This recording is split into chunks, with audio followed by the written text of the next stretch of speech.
3. We'll do it live.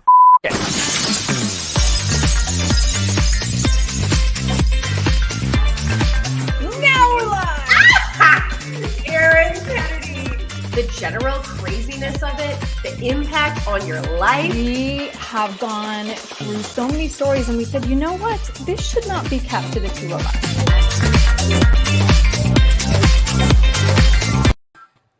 Hi, Megan. Aaron. How are you?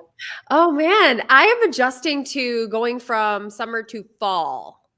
And it's weird because it's like an emotional trip, isn't it? It is. It is. It happens always too fast. I hear you. Yeah. And we've been so busy, and there's so much going on in the world right now. And, as I've said before, Megan and I are still trying to get our feet under us with broken news. We should remind everybody, please like and subscribe, turn on your notifications. Thank you. But Megan, yeah, it was last month, right? When I said, there's this reporter in the Twin Cities in Minneapolis. Mm-hmm. I saw a post she wrote on LinkedIn. I was like, I want her on. I cannot wait to talk to her. Yes. Right. Like, who are these people that are rewriting the media and Not making right? Like who are making what they want to see in the world and like following through with it and doing the thing like so well. And it's just really impressive to me. And I'm excited to talk to her. Me too. Okay. So here's her bio. Ready? Yes.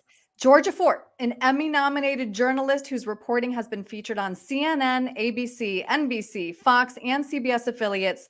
She has more followers than any other Twin Cities newscaster or TV host. She was one of only 2 journalists allowed in the courtroom for Derek Chauvin's sentencing. She is on to bigger and better things, and she's with us now. Georgia, welcome. Georgia, hi. Thank you so much for having me. Thank you for being here, really and truly. Like we were talking to you offline. I know you are so busy now, so thank you for making time. No, and first of all, I was so excited that you're in the Twin Cities, which is my new home. Yes. I'm actually a St. Paul native. Cool. Yeah, well, I'm coming to learn and love it. And like Megan was saying, though, fall is creeping up and winter is creeping up even closer. It's creeping up a little faster for you guys up there than it is for me down here, but it's still bad in Chicago, believe me. Yeah. It will be here in the blink of an eye before you know it. Right? I know. So, Georgia, your story brings out all the feels in me. Megan and I were laid off. We decided to stay out of the industry because of many different reasons, but the toxicity, work-life balance, many other things. So we essentially threw our hands up and said, it's broken. We call it broken news. Can't fix it.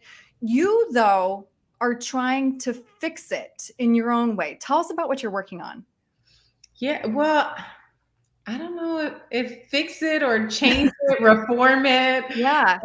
But yes, it is broken. It absolutely is broken.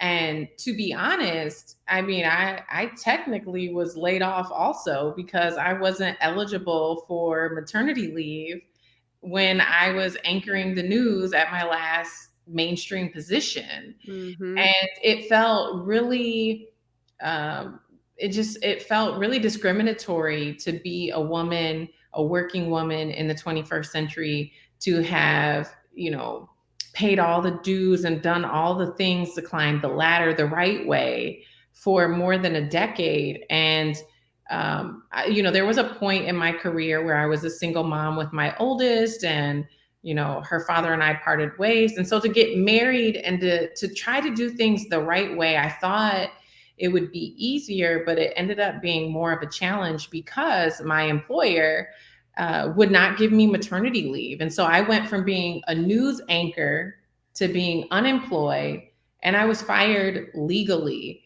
And so that really started to open up my eyes, first of all, and just how things needed to change, not only in our industry, but in our nation for women. And then as I tried to move forward, because I think sometimes it's not necessarily that things happen to us, but sometimes they happen for us. And I thought that this had happened for me to be able to have the opportunity to work as an anchor in a larger market or to come back home.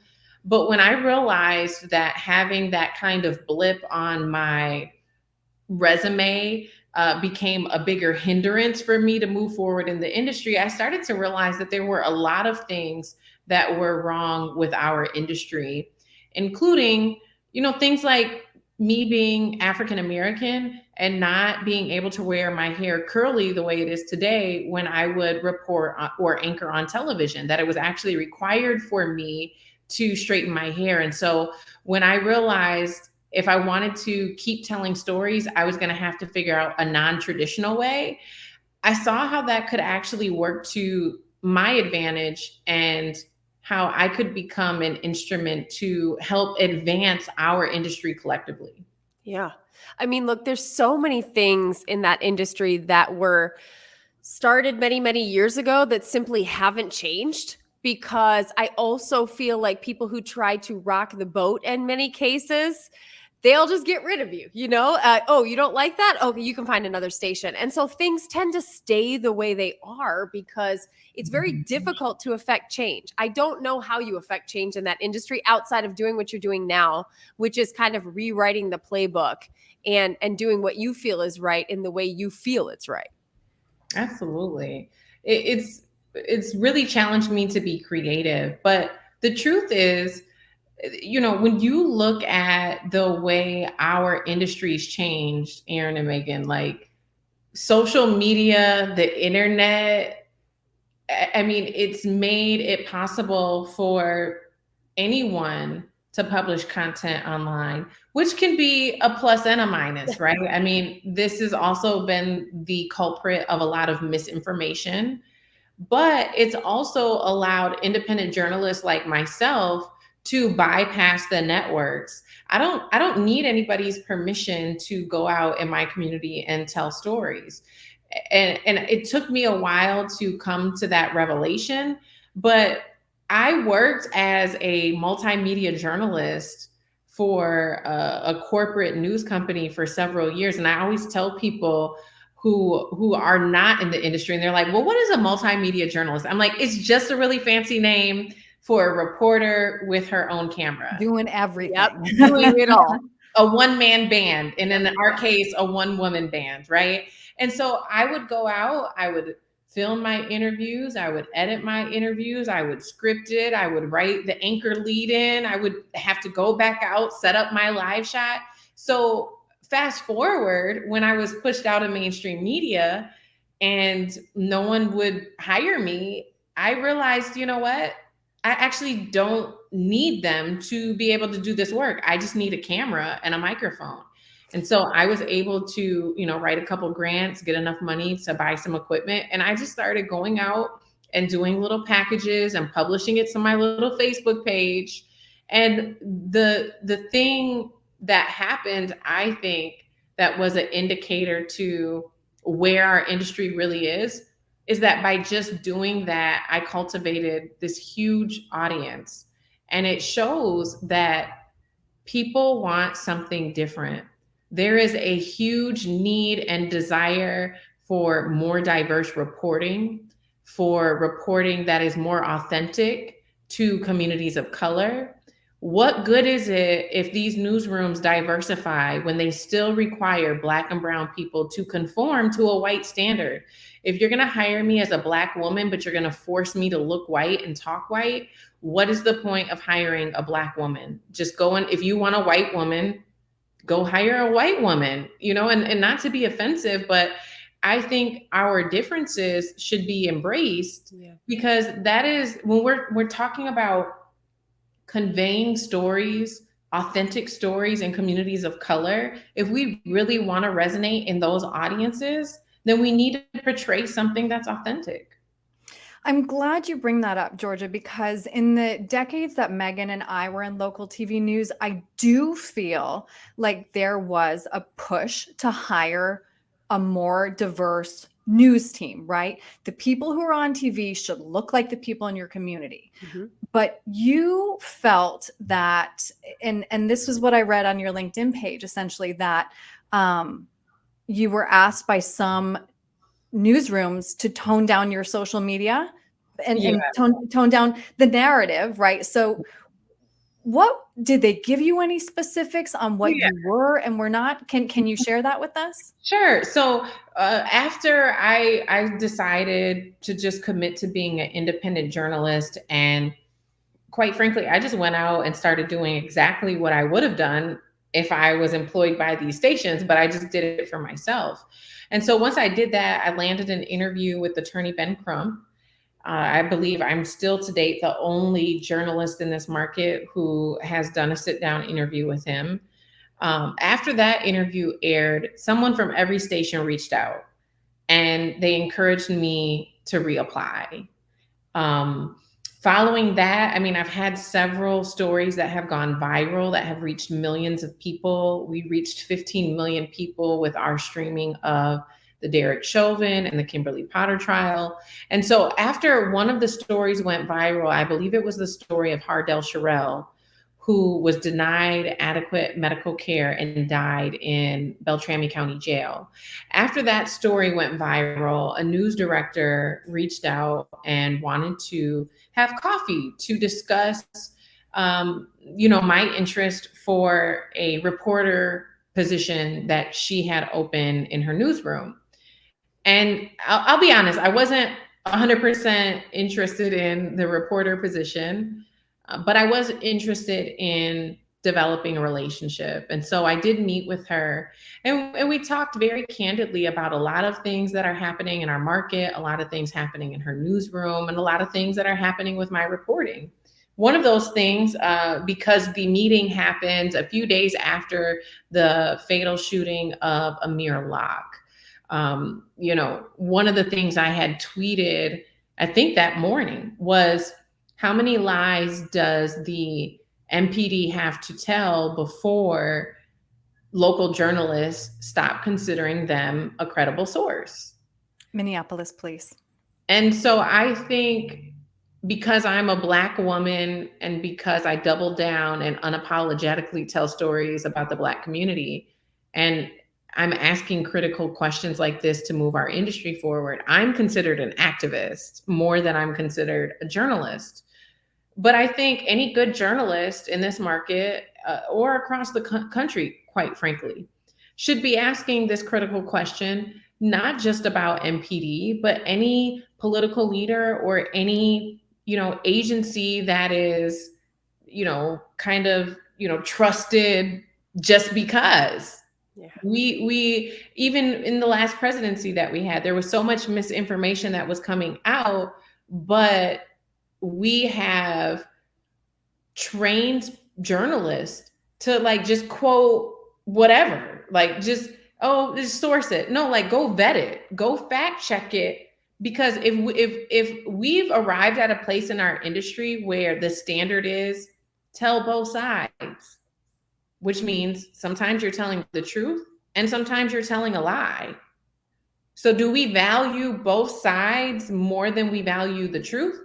Because I am not in the business of spreading lies. I'm not in the business of spreading inaccuracies. I value accurate reporting more than I value telling the truth and telling a lie for the sake of telling two sides of a story, Yeah. And so the question about them lying comes from a publicly documented history of them releasing press releases that have been inaccurate. And so that was the part to your question that I was asked to tone it down. Would you tone it down on social media if you're hired? No, I'm going to continue to ask these critical questions because it's not only imperative to the advancement of our nation, but it's also very imperative for the advancement of our industry. Wow. I think this is so amazing. I felt hamstrung in a lot of ways by simply the deadlines in TV news. When you talk about vetting sources, and it's just I wish I had 8 more hours in a day to do proper reporting on That's a some big of the part of the stories. problem. And Megan and I said this so many times. You don't go on because you're ready at 4:30 in the morning. You go on because it's 4:30 in the morning, Yeah. right? Show starts, you better be there, whether you're ready or So not. you are now starting your own. Is it a network, a deuce program on the CW, where essentially you have editorial control over what stories you're putting on, how long it takes you to turn them, who your sources are. What are your goals with that? Yeah, so in February, we'll be launching a weekly news program, Saturdays at 11 a.m. And our goal is to continue to change the narrative, to continue to amplify diverse voices, to continue to show that there are credible sources who can add value and context to relevant, current, timely issues that are happening in our community. If you followed me online, the reporting that I've done, that is what you're going to continue to see, but expanded. I would also say another aspect of the work with the TV show and with my company more broadly is to train the next generation of journalists, train journalists who are qualified to either go and work for traditional media news sources if that's what they want to do, or B, train them to realize that they can do this work independently. The way that the industry's changed, Erin, you brought up a very great point about deadlines. When you're reporting and publishing to social media, you don't have a deadline, so to say. You go to publish when the story's ready. And that creates a whole new level of flexibility, which for some people it can haunt them, right? To not have a specific deadline. But also it can empower journalists to be more accurate and to be more thorough.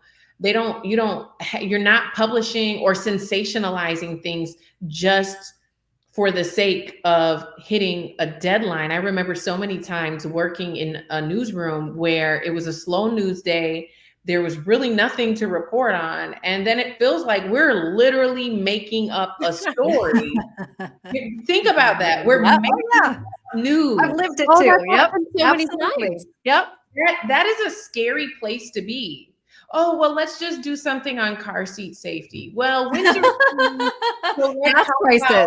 let's talk about winterizing your car. Yeah. Let's Right. talk, Tie that to climate change, that rain from last week. you Yeah. know, that's a scary place to be when you're making up news. And so we love having the flexibility of publishing to digital first. Our cadence is going to change a bit when we launch the TV show because we will be publishing weekly.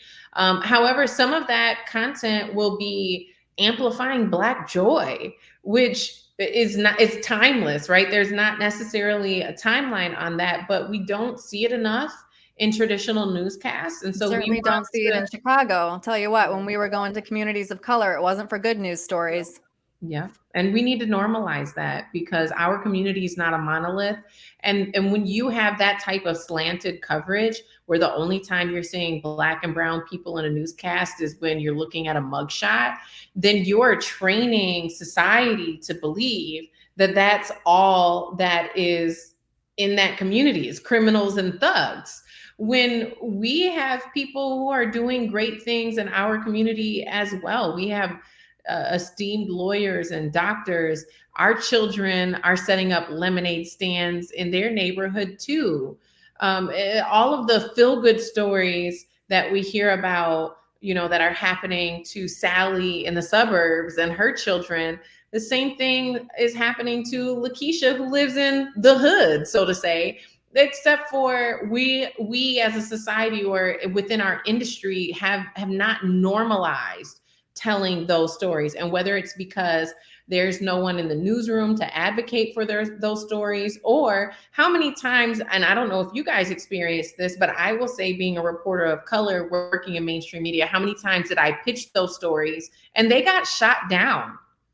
We were told, oh, no, who cares about that? Or no, here's this more important story we want you to go cover today. And so the stories of Black joy have really not been told in mainstream media, and we want to create a space for that. So I want to understand a little bit when you look outside of local media. Okay, so now we're talking look towards the CNNs, the Fox News, MSNBC, whatever it may be.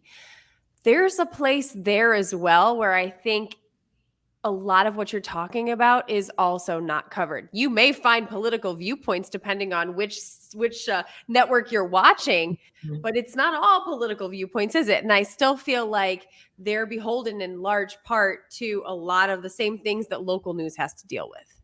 Absolutely. I mean, dynamics are the same. It's just on a different scale. Yeah, with more money behind it. Yep. And I think people are becoming more aware of the baked in bias that each network has. Each network is leaning one way or leaning the other, or just being conservative because they're not trying to lean either way. When I think really the essential, the very foundation of our industry should be the truth. And so it's concerning to see national networks that are leaning one way or the other for the sake of ratings. And so we, as an industry, have to get back to a place where we're not doing things for the views or for the clicks or the likes or the shares, which ultimately translates into advertising dollars, right? But we're doing it because it's the right thing to do. We're doing it because it's the truth. I mean, essentially, what is journalism? We're seeking the truth. We're seeking to expose and hold people accountable. Yet and still, the networks are more concerned with their bottom line than they are with doing investigative series anymore. If it doesn't get clicks, if it doesn't get likes, if it doesn't hold your attention for a quarter of an hour, they're not going to do it. And so, yeah, I think it's concerning because in order to sustain in this industry as a business, right, they're making decisions not based on, oh, this is a good story. This is advancing our culture. This is exposing the truth. This is holding people accountable. They're making decisions based on what can grow their audience so that they can get more money. Right. I have often felt like there's so much more to be told on some stories, some big stories, and then the news cycle moves on for whatever reason, right? Mm-hmm. It's a hurricane, then it's a war, then it's back to a hurricane, and there may be more to tell about each one of those things, but it just eventually the news cycle moves past it. And so what are we leaving on the table really to complete that circle and to complete the story? In many cases, you just got to move on because there's something else coming down the pike. Mm-hmm. And that's hard to watch for me sometimes. Like, I'll give an example, like the Ukraine war right now. I feel like we don't hear about that nearly as much as we did because now people maybe are not quite as interested as they were because it's dragging on, but there are important things happening there, right? It's different things happen. And that's a large part of it too. It's very difficult to continue to tell those stories. There's so many stories in the world, but to your point, there's so many communities who are not really having their stories told, or at least all facets of their stories told. That's right. I think a lot about the coverage that I did in Jackson, Mississippi about the water catastrophe. I mean, everybody called it a crisis, but what I discovered when I went down there is that there had been more than a decade of documentation of poor water quality.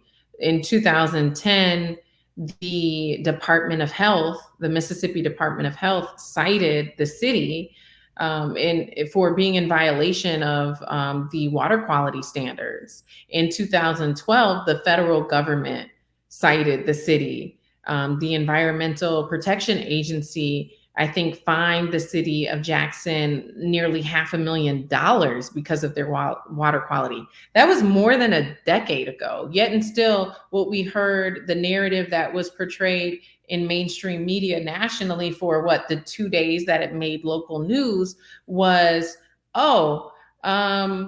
there was flooding and the flooding caused issues at the plant and now there's a water boil notice. No, this has been happening for more than a decade. Yeah. And it's not an activist who is saying this. Like, there is legal documentation. Right. There's a paper trail that shows that you have a capital city in America, more than 150,000 people who don't have drinkable water.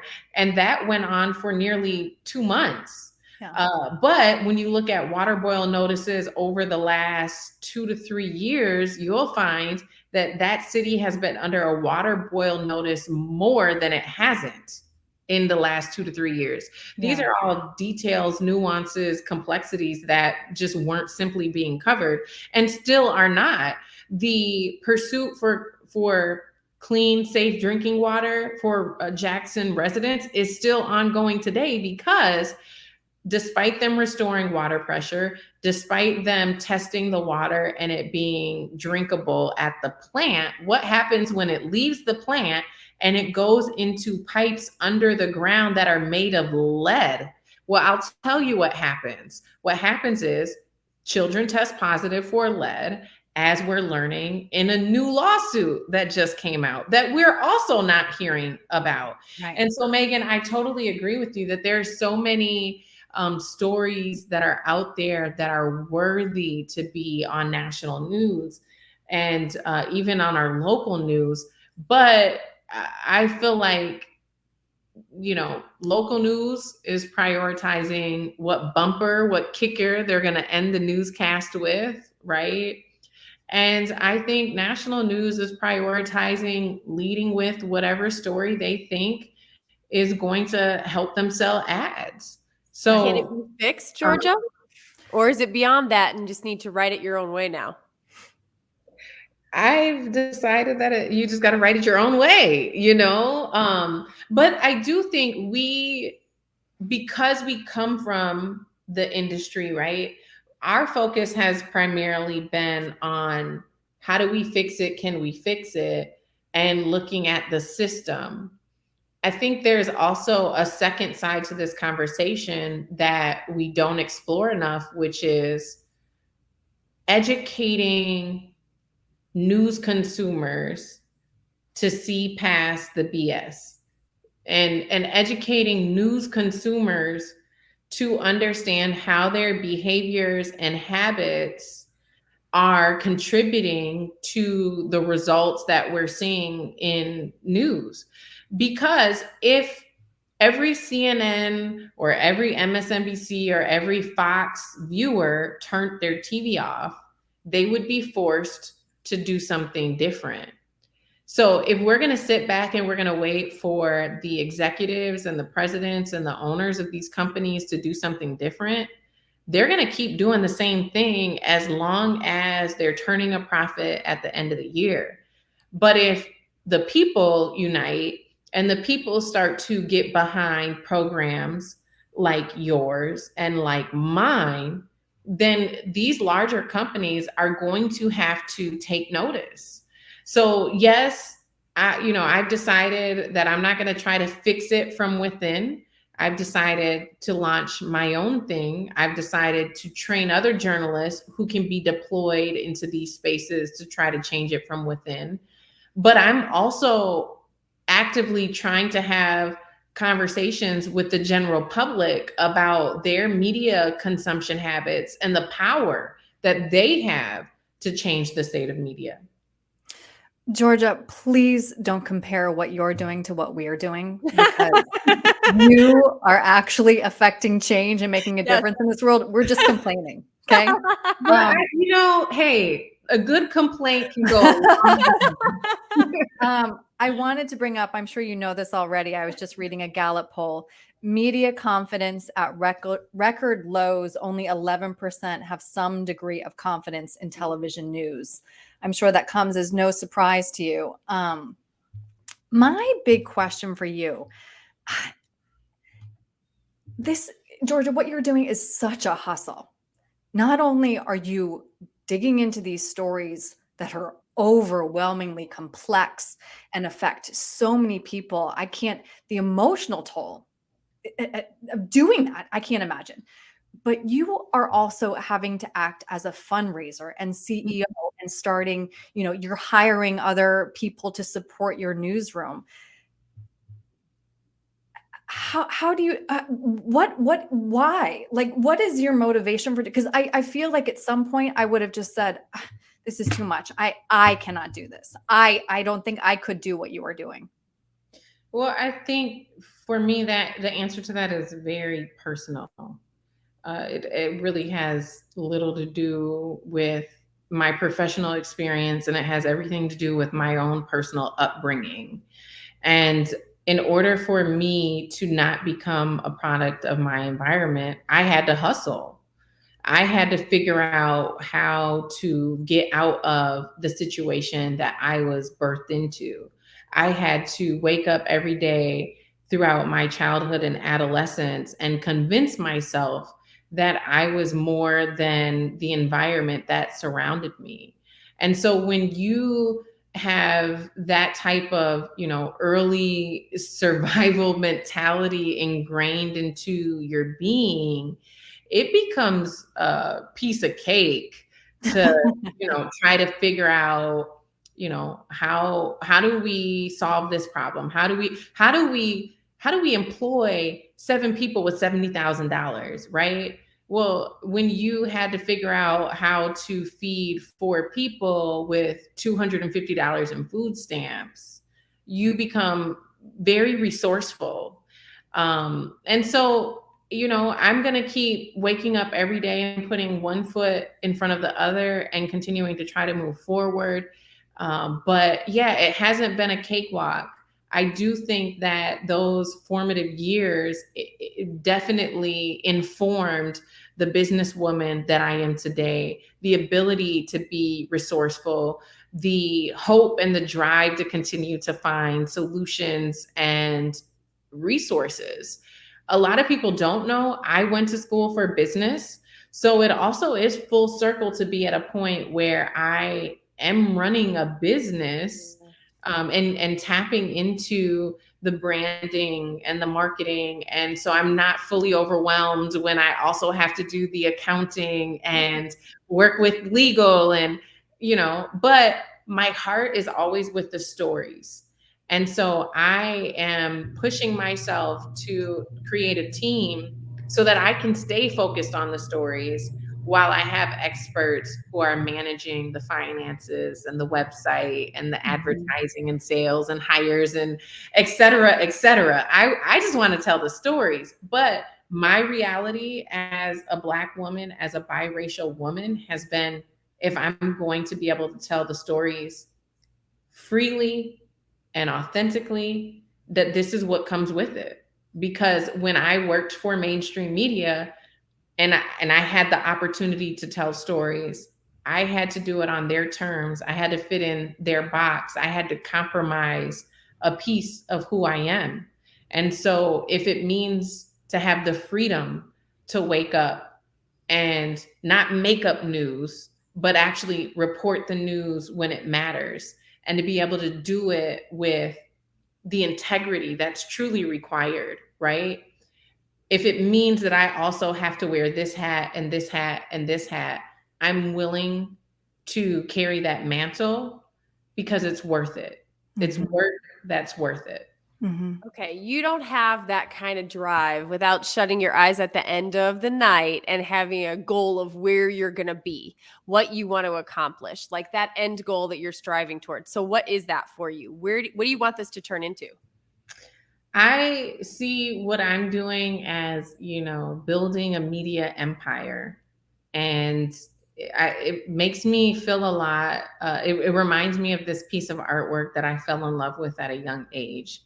And the piece of artwork, I don't even know who the artist is, but it's a very well-known piece of art. It's a cat staring in the mirror, and the reflection is a lion. And so, yeah, folks see me as this little independent journalist, publishing things online. But really, where I see myself in 10, 20 years from now is a lot bigger than that. I'm trying to create an ecosystem for other independent media makers. I am, trying to build a platform, trying to reimagine the future of our industry. And not only from the aspect of how news and information is consumed, but how it's created, how it's distributed. I am trying to reimagine our industry with standards and practices that are more equitable. I search back to even the 20s, the 30s, and the 40s, like the inception of media in this country. And not a lot has changed. But when you look at the way in which newspapers incited violence in Black communities, incited lynchings, those same standards and practices are still in place today. And it might not look like a mob forming to lynch a Black man, but we have seen we've seen men in this community here in Minneapolis misidentified as a murder suspect after they've been killed by police. That's very, very terrible. Like, and how is that not comparable to someone accusing a man of rape inaccurately and then it resulting to his, like, there's parallels here, and no, it's not the exact same thing, but there are parallels. I think it should be a reason for newspaper owners to reconcile for the racism that they've inflicted in the past. I think it should be a reason for leaders in the journalism sector to reflect the standards and the practices in our industry to make sure that they're more equitable for communities of color. I think it's a reason for us to all prioritize narrative justice and media reform. So the bigger picture is the change of the culture in our industry. The bigger picture is creating a sustainable network for myself and for other people who look like me, who want to tell authentic stories about communities of color. Georgia, I noticed that you seem to have hired a staff of other women of color. Mm-hmm. Do you feel like it needs to be a person of color who is telling the stories of communities of color? Can a white reporter do the same job that you can? I think a white person can do the same job that I can, but I don't know if a white person is going to understand the cultural complexities that some of the stories require.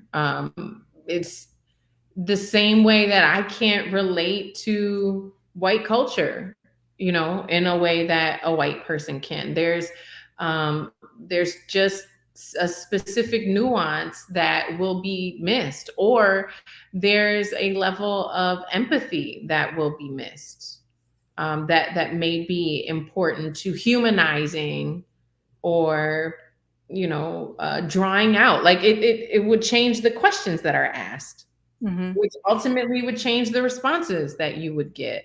It would change the framing, or one of the things I've learned is, like, the three of us could go and tell the same story and all of us would pick a different angle. Yeah, totally. To lean into. We could all potentially have the same story and pick a different person to talk to. So oftentimes what I find is, if a white reporter is telling a Black story, they still might center whiteness. For example, there was a coverage I watched on the verdict of Geronimo Yanez, who fatally shot Philando Castile. So there was this huge protest that was happening at the state capitol. A reporter was assigned to the story, and in the package, it was only white people. That's I would say that is an egregious oversight. Yeah. But it happens. You're right, but it happens. So yeah. So how do you center whiteness in that moment? And it's not an accurate reflection of the story, right? Well, but as you build out the empire that you see, like, when you're thinking about the future, what is your intention as well to include Hispanic reporters? I mean, are you going to build it out for all people who you feel at this moment are not accurately depicted in the media as it stands right now? Or do you want to focus primarily on African-American communities? What's your goal in terms of that side of things? Yeah, well, and to be clear, my news director is a white woman, Mary Ann Combs. Yeah. And she worked at NPR for several decades, and she left because of the integrity she felt they were asking her to compromise on a specific story, right? We do have representation from the Indigenous community, from the Latinx community, from the Asian community. So I think that it is going to require all of us to come together and work together to resolve the disparities that have been created in our country. Georgia, I hope you have another 8 hours, because I seriously have another 8 hours of question. I want to ask kind of quickly, are there national stories now that you think are not being told in a holistic view? I mean, I feel like racial inequality and justice is top of mind for a lot of people. And I hear about it all the time. But after speaking with you, I wonder if I'm hearing the story as it should be told. Are there any I'm national questioning stories? like everything. Talking to Yeah, you right are, now. are Like, there any national stories right now where you're sitting listening at home and like, gosh darn it, that's not how we should be telling this story? Well, Mississippi.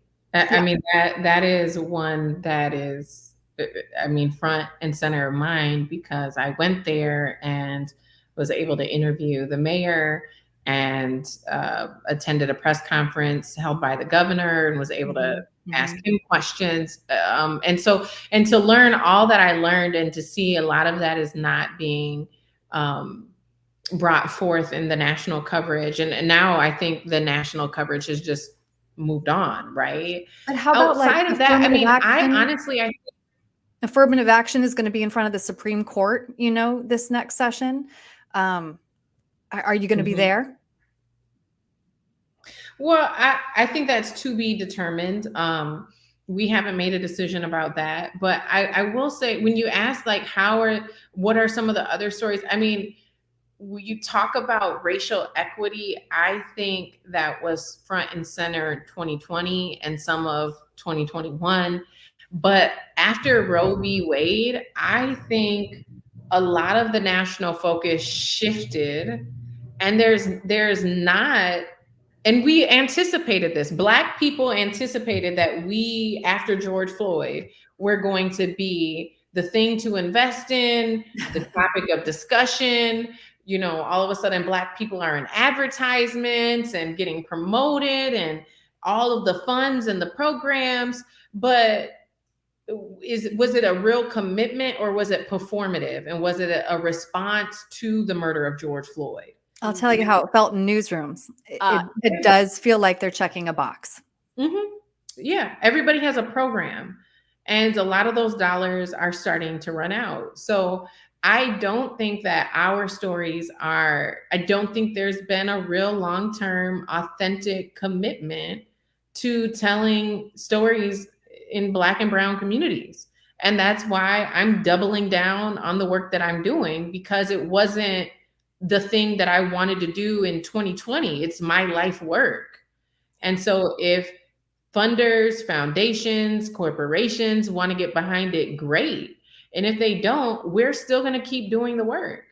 So I don't think that there's been a real change in the way that communities of color are portrayed.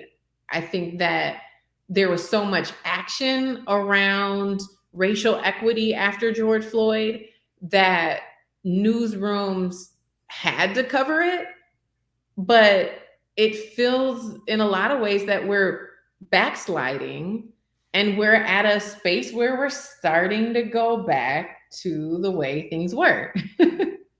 Yeah. It's this with me too as well. There was such a push for these people who had made bad choices in regards to how they were treating women, etc. That was everywhere for how long? And now maybe there's some element of it that remains, but it slides back to where it was to a certain degree. So even though these things are pointed out and sort of like the thing in that moment, it's that staying power that we need for there to be really change affected, I think. And to your point, like if you have diversified a newsroom, but then you're not letting people tell stories in an authentic way, you haven't really diversified the newsroom. You've really just added people who look different on TV telling the same story. Right. Well, and I tried to tell you this the other day, Megan. I was asked to be on, I graduated from Notre Dame, Georgia, and I was asked to be on a panel recently about diversity and inclusion in the workplace. And I said, listen, I will come on your panel, but I cannot tell you how a healthy business operates. I can tell you how they shouldn't operate. And tell you how news operates. Talking it through, I realized that newsrooms are inherently unequal because you have older white men who are almost always managers. And I'm a 19, 20-year-old woman who's coming into a newsroom who makes $18,000, whose job is on the line. I signed it to your, there's no way, Georgia, that I, in my entire professional career, like ever felt comfortable speaking up, because I always knew the axe was hanging over my head.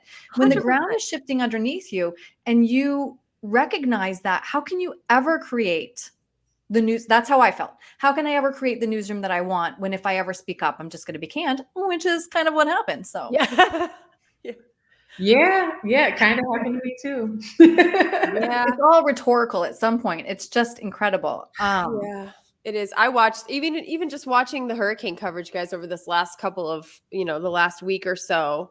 And I'm watching it from the perspective of a meteorologist, right? So I'm not watching it from how you would tell the story if you're out on the scene. I'm watching for the correlations they're drawing between the science that's happening in that moment and climate change. And I will tell you right now, you can tell that some of these reporters have been told to say 100% it's climate change or told to steer completely away from that.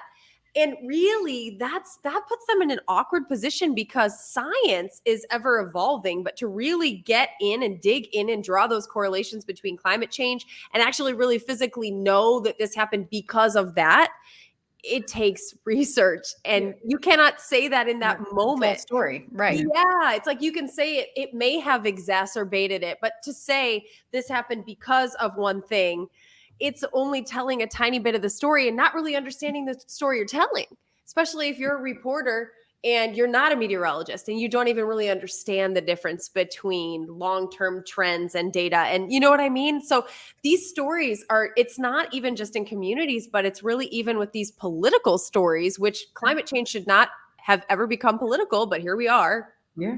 She's going, Georgia. I got a lot of really heated voicemails from Megan during Hurricane.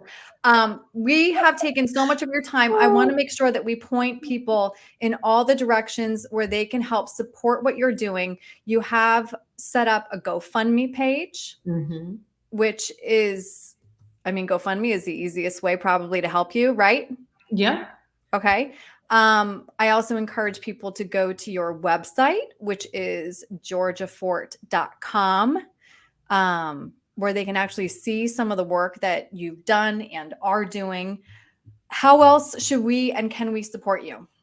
Yeah, you can follow along online and read and watch the stories that we're producing, share them, engage with them.